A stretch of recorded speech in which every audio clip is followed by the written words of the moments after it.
Just to wrap things up on Manchester United while we're here, Kobbie Mainoo's been handed his first England call-up, his first ever senior England call-up. Do you think this comes at a good time, Rob, for him, obviously with the Euros coming up in the summer? Do you think that's what's getting looked at here?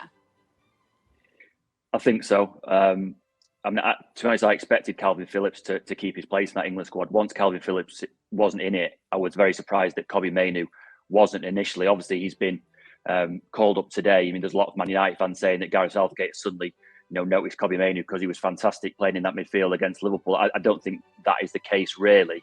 You can make the argument that maybe it's a little bit too soon. He's only played 15 Premier League games. That obviously would be an awful lot more had he not been injured in pre-season. He had to wait a long time this season to get his opportunity. But I think Gareth Southgate has shown in the past that if you're good enough, you're old enough, and he certainly did that with Jude Bellingham, and that decision to fast track him into the senior squad has paid dividends. The other thing at play here is the fact that Kobbie Mainoo is eligible for Ghana, and Ghana have made no secret of the fact that they would like to have him in one of their squads.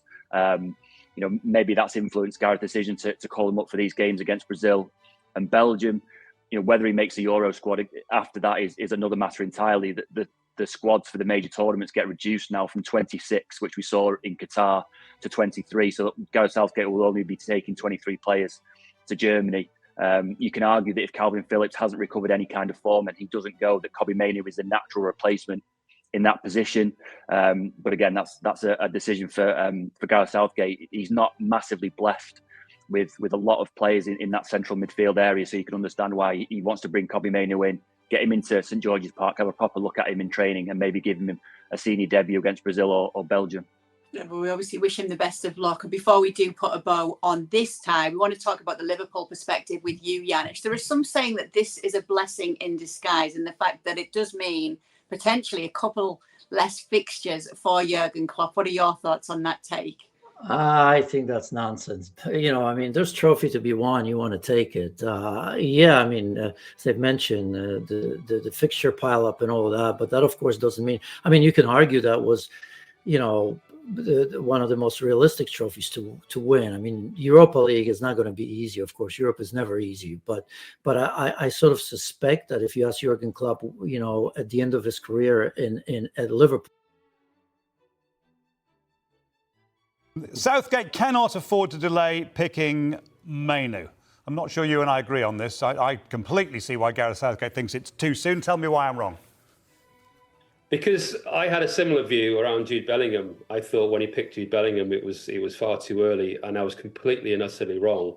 And I think with Kobbie Mainoo, he's already proved that he has a similar temperament, a similar sort of trajectory in a way to what we've seen with Jude Bellingham. And I feel sometimes there are talents out there who deserve to sort of jump a rung of the ladder almost and go straight into the senior squad in the way that Bellingham did and missed out on the 21s. And I feel the same about Mainoo.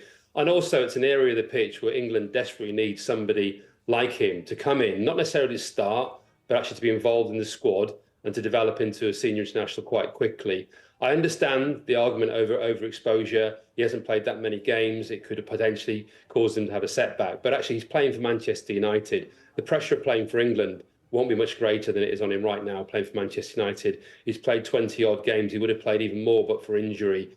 And I think he's an actual stalwart in their team already. And the way they talk about him, they're building the team around him, Garnacho and Højlund.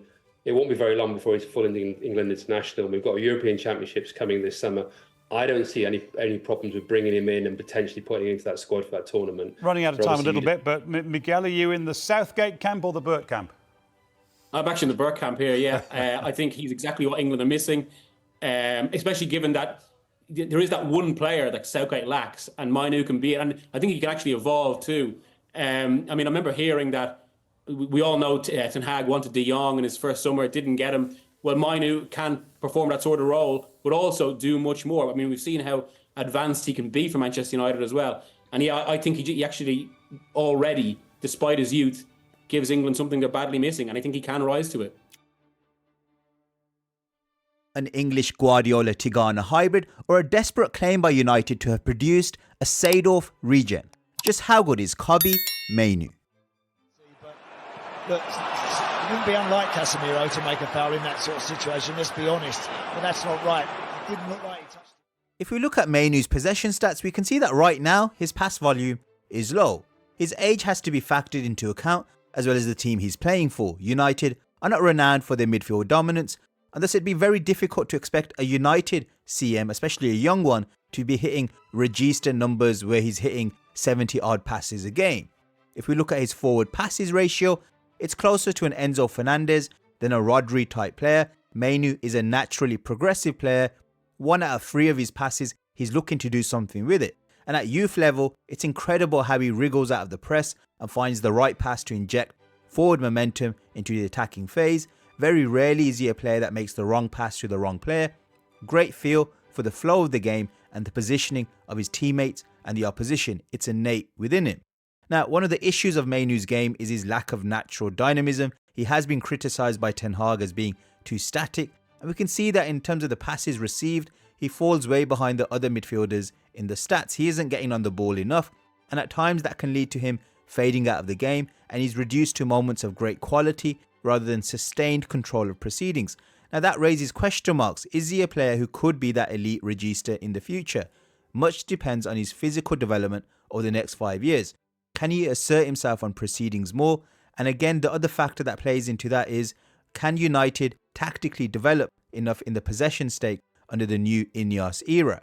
From an eye test point of view, Mainoo has ridiculous IQ for one so young. I wouldn't say he's quite Cesc Fabregas, but he's one of the most intelligent young CMs I've seen in terms of the maturity of his decision making. The pauser on the ball before finding the little opening to slot passes through, knowing which technique to apply when striking at the right time. It's gorgeous to watch. Now there's a reason why City were looking at him as a youngster, because the most impressive aspect of his possession game is that press resistance in tight spaces or situations of extreme pressure. He can chest aerial balls down when surrounded. He can pick it up in the pivot role and not be flustered. England just don't produce many midfielders who are comfortable in the build-up phase, and Mainoo is a rare breed in that respect. Some bad language of the crowd, very close proximity for the spectators to the picture of Kenilworth Road. That's lovely from Kobbie Mainoo. Moving on to his dribbling, if you look at Mainoo's dribbling stats, we can see that it forms a key component of his game. He does it at high frequency, but how often is he actually breaking the lines with it and progressing the game in a meaningful sense? Compared to a Caicedo, we can see that Mainoo too picks it up in deeper areas, but in terms of net impact, well, he isn't influencing the game majorly with his running with the ball at this moment in time. From the eye test, we can see that he's very economical with his dribbling. He's a biomechanical dream. He looks so balanced and tight in his stride, great footwork, great glide, but does he lack explosive power? He's been likened to Clarence Sedorf, but the Dutchman was a freak of nature even in his younger days. Really athletic, covered every blade of grass. I don't see that same natural physical spark in Mainoo. He can pick and choose his moments to run with the ball, but I don't think he could run the opposition ragged with his running with the ball time and time again in the men's game, especially as a number 10 type midfielder. Hence, the deeper role makes a bit more sense, where it's a bit more about breaking through oncoming opponents rather than taking the game to an opponent who happens to be physically powerful, disciplined, and sitting deep. Nevertheless, in terms of natural feel with the ball at feet, the ability to shield it, the ability to manipulate it even when there's lots of traffic, Mainoo has generational comfort with the ball. He's the most technically gifted English central midfielder I've seen since Paul Scholes in terms of that ball carry, and his range of skills is quite Brazilian-esque. He reminds me a little bit of Didi. Foot rolls, chops, outside of the foot when men are on his back, nutmegs. It feels like Mainoo has an instinctive feel for which trick to use and when to use it. He doesn't force it. It all looks very natural. Penalty area, Dalot across, and it's 2-0, swept in by Kobbie Mainoo. What a start. Whilst that goal against Wolves undoubtedly took the breath away, the truth is that statistically, Mainoo is not really beating down the door from a goal scoring perspective. Now, his youth coaches say that Mainoo was a player that was very comfortable in front of goal, and you can see that. The stats have his shooting accuracy as low, but the eye test suggests a player who's quite measured with his strikes. His placement seems to be solid, especially with the finesse technique along the ground. But for me, the big issue seems to be shot power. He doesn't really have a howitzer in his locker that he can unleash from range regularly. And this is where the comparisons to a Seedorf type player fall flat. I'd say most goal-scoring midfielders of pedigree have a great shot from range, as in theory they need to be able to shoot from outside the box more than a striker would. So if you haven't really got that in your locker, it can really diminish your overall goal threat. even if you are rather composed in and around the box. And I guess it comes down to whether Mainoo develops those thick legs which can allow him to shoot from distance as his career progresses.